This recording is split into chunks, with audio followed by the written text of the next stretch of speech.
Olá, o tráfico de pessoas é apontado como uma das atividades criminosas mais lucrativas do mundo. Segundo informações do Escritório das Nações Unidas contra Drogas e Crime, 2,5 milhões de pessoas são aliciadas, o que movimenta 30 bilhões de dólares por ano.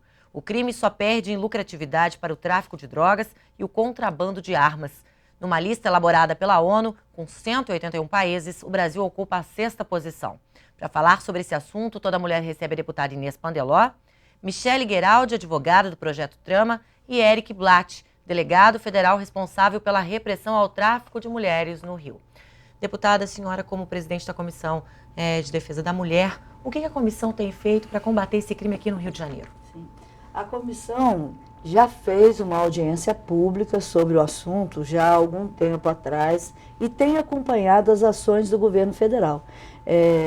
São casos, né, que têm a ver com investigações sérias. Hoje a gente sabe que ele existe e que está ligado ao tráfico de drogas, como você mesmo falou, mas ainda existem poucos dados, né? Então cabe à comissão conscientizar, né, e ficar acompanhando os processos via o governo federal, a polícia, e ajudar a divulgar. Delegado Eric, o Brasil ocupa a 6ª posição no número de pessoas traficadas. O que a sociedade, o governo poderia fazer? Que medidas de enfrentamento poderiam ser tomadas até mesmo pela sociedade?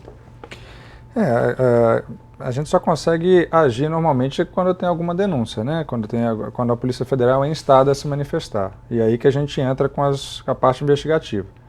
Então, o que a população em geral pode fazer é sempre continuar denunciando através ou da própria Polícia Federal ou dos órgãos estaduais de repressão ao tráfico de pessoas. Assim, com relação a esse ranking de sexto, eu não acredito que realmente o Brasil esteja em sexto aí. O assunto está muito em voga e tudo, mas realmente não acredito que o Brasil esteja tão bem, no mau sentido, aí nesse ranking. Eu acho que o Brasil está bem aquém aqui do que a gente está imaginando. Na cidade do Rio de Janeiro, há denúncias de algum tráfico de mulher ou de pessoas mesmo?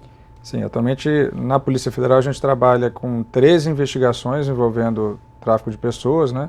Já foram mais, mas a gente já concluiu as investigações. Atualmente são 13 investigações em andamento, né?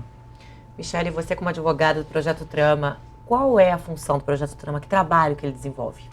A gente faz um trabalho de articulação política com, enfim, organizações não governamentais no país e muitas vezes também fora do país, de países para onde as pessoas vão, né, onde os casos de tráfico muitas vezes são encontrados. A gente também atende casos, né, denúncias, já atendemos, eu sou advogada, então a gente também fez assistência de acusação em alguns processos de tráfico de pessoas, né, de crime de tráfico de pessoas. E a gente também publica, eventualmente, né, artigos sobre tráfico de pessoas, procurando contribuir, né, também de alguma forma, vamos dizer assim, conceitual, para que essa questão seja compreendida cada vez mais pela sociedade. Porque essa questão de tráfico, né? Todo mundo ainda pensa na história da escravidão, né? Em 1888 teve a Lei Áurea e tal, que isso não existe mais, né? Então, é uma palavra que foi introduzida, né? Atualmente está muito debatido e cada vez mais que a população vai se inteirando disso, né? E ficando alerta para isso, é que os casos vão sendo registrados também e vai sendo coibido esse tipo de crime. Né? Eu imagino assim, porque antes ninguém falava sobre isso, né? É um tema relativamente até novo. A novela está trazendo, né? A gente teve um caso mesmo, que a gente vai colocar até no nosso site, uma pessoa que ela quer dar o testemunho dela, de que a novela, e junto com um curso e tal que a gente tinha dado, ela conseguiu descobrir, né? Prevenir um caso de tráfico. Porque a gente pensa que no Brasil, infelizmente, né, a difusão de informações é muito difícil, né? Não é tão universal, para usar, né, um termo melhor. Então, o que acontece? A maioria das pessoas que é traficada, ela não mora aqui em Copacabana, né? Elas são pessoas que maioria dos casos que relatados, elas vêm ou da periferia, de fora das grandes cidades, né? Nas periferias das grandes cidades, muitas vezes em pequenos municípios em torno das grandes cidades. E nem sempre essas pessoas têm muito acesso à informação, né? Nem todas já eram profissionais de sexo antes de ir, algumas já eram, outras não eram, né? Hoje talvez as próprias profissionais elas já saibam mais que existe o tráfico. O Projeto Trama, quando foi criado em 2004, a gente faz um trabalho preventivo com educadores de rua e tal, né, em zonas de prostituição e tal, para avisar, distribuir camisinha, conversar. As pessoas já estavam começando a saber. Hoje sabem muito mais. Mas isso a gente está falando do Rio de Janeiro. E muitas pessoas não vêm do Rio de Janeiro, elas vêm do Mato Grosso, elas vêm de todos os estados do Rio de Janeiro, do país, do Brasil, né? Então, assim, uma novela no Brasil, ela tem, de fato, um efeito educativo muito importante. Então, realmente, se você for procurar, eu estava escrevendo um artigo sobre isso, eu botei lá a novela, dizendo, até encontrei um registro de uma pessoa que, através da novela, uma outra pessoa que também, através da novela, tinha conseguido evitar um caso de tráfico. A gente vive num país que funciona assim, isso, né? A gente tem que perceber quais são os meios de difusão de informações. Delegado, e como identificar que uma mulher está sendo aliciada? No caso, mesmo sendo prostituta para trabalhar em outros países, ou uma menina, como identificar? Como uma pessoa pode identificar? Porque geralmente tem aquele sonho de modelar fora do país. Ela tem que tentar verificar a idoneidade da empresa que ela está indo, contatos através de outras pessoas que foram por esses conhecidos, se a empresa realmente é legal, se o trabalho que ela vai se prestar a fazer lá é o trabalho para qual ela já está sendo contratada. Então, assim, eu não recomendo que ninguém vá sem conhecer, sem saber direitinho o destino, sem saber a origem da empresa que está contratando. O que acontece em muitos dos casos é a retenção do passaporte, né? Então, a pessoa vai para um outro país, notadamente os que mais haviam era antes da crise Espanha e Portugal, para a questão de tráfico para a prostituição. Agora não, porque está em crise lá, então o pessoal está voltando. Mas o que havia muito era isso, as pessoas iam e lá era retido o passaporte até que as mulheres pagassem a dívida. E a dívida só ia aumentando, a inflação era boa na dívida. E essa situação que você citou aí, na questão da crise, né? Crise lá e uma situação melhor no país. Só acho que isso pode contribuir para reduzir o número de pessoas traficadas? Já, por isso que eu te falei aquela questão do ranking, a sexta posição, eu acho que ele já não é mais há um bom tempo disso aí, justamente por causa da crise. Então, perdeu o interesse econômico das pessoas que iam para trabalhar, no caso de prostituição, não há esse interesse mais, porque hoje em dia as pessoas estão ganhando mais aqui do que em países como Portugal e Espanha. Notadamente essas boates de prostituição ficavam no limite ali na fronteira entre Portugal e Espanha. São cidades pequenas, são cidades que a população realmente tinha uma certa convivência pacífica com isso, e agora com a crise não. Agora com a crise, o negócio ficou bastante restrito lá. E o tráfico doméstico dentro do Brasil mesmo, de um estado para o outro, existe muito aqui? Existe, mas aí já não é mais a atribuição da Polícia Federal, né? A atribuição para repressão aí ela é dividida. Então, quando é tráfico estadual de pessoas, é na Polícia Civil a atribuição para repressão e na Justiça Estadual, Justiça Comum Estadual para a questão da condução dos inquéritos e processos. No caso de tráfico internacional de mulheres, não. Aí é a Polícia Federal, artigo 231 do Código Penal. Então aí é a Polícia Federal e a Justiça Federal, no caso, é a parte da atribuição para a condução das investigações.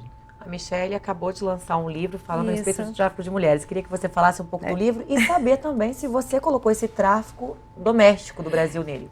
Eu estava me lembrando de um caso, inclusive, em que houve o tráfico doméstico mesmo. Era doméstico. E, enfim, foi um caso até curioso, porque aqui nós relatamos 29 sentenças judiciais de casos de tráfico do Brasil todo, sem identificar, claro, pessoas e números de processo, nada disso. Mas, de qualquer maneira, existem casos de tráfico interno, a maioria de tráfico internacional, mas tem os sim. Então, a gente procurou não comentar, enfim, as razões de julgar, mas simplesmente relatar mesmo, né? E justamente porque o leitor ele vai poder comparar as razões de julgar de 29, não são 29 juízes, são menos, porque tem algumas que são pelo mesmo juiz.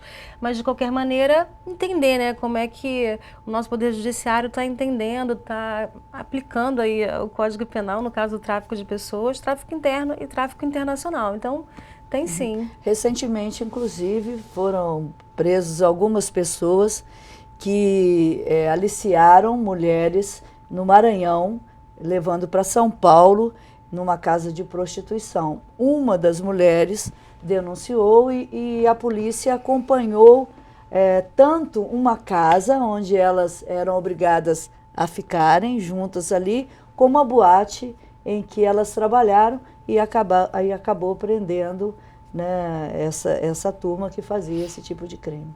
A polícia ou o governo, doutor Eric, oferece alguma segurança para essa pessoa que denuncia ou para a própria traficada que às vezes consegue escapar, no caso dessa mulher que denunciou? Não oferece alguma segurança para essa pessoa? Há o Programa Nacional de Proteção à Testemunha, né? Isso normalmente é feito quando há um processo judicial, através do Ministério Público e da Justiça, normalmente, né?